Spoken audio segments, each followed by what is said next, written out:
Drone इकट्ठे हो रहे हैं, बहुत ताकत इकट्ठी हो रही है। ताकत के साथ टकराएंगे या घेरा डाल लेंगे इस्लामाबाद को? नहीं, वो ये रोक नहीं सकते इस बार। ये जो मेरा प्लान है ना, इसलिए मैं बता भी किसी को नहीं, पहुंच तो आप लोग पिछली दफा भी गए थे। नहीं, लेकिन फिर आप वापस चले गए थे। नहीं, ये जो प्लान है ये बिल्कुल मुख्तलिफ है। ये मैंने बड़ा सोचा है। 25 मई के बाद हमने देखा कि हमने किधर गलतियां की हैं और हम इनका प्लान हमें तो पता ही नहीं था कि जो इन्होंने जुल्म किया 25 मई को, हम तो सोच ही नहीं सकते थे कि किसी जमहूरियत में होगा। 3 तो लॉन्ग मार्चेस उन्होंने हमारे खिलाफ की थी। एक हम बताएं कि हमने किसी के ऊपर FIR काटी और टेयर गैस कुछ हमने आने दिया इन सबको, कुछ किसी को नहीं रोका। तो हम भी यही समझ रहे थे। तो यहाँ तो ये तो सारे मुजरिम लोग हैं, ये तो माफियाज हैं। तो अब हम वही प्लानिंग करके आ रहे हैं जो कि ये अब नहीं रोक सकेंगे।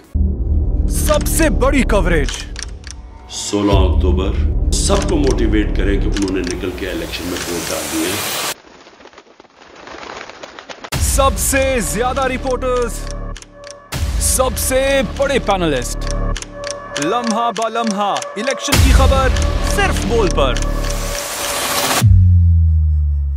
सबसे ज्यादा व्यूज, सबसे ज्यादा रील्स और सबसे ज्यादा रेटिंग के साथ बोल अब भी नंबर 1 पोजीशन पर बरकरार।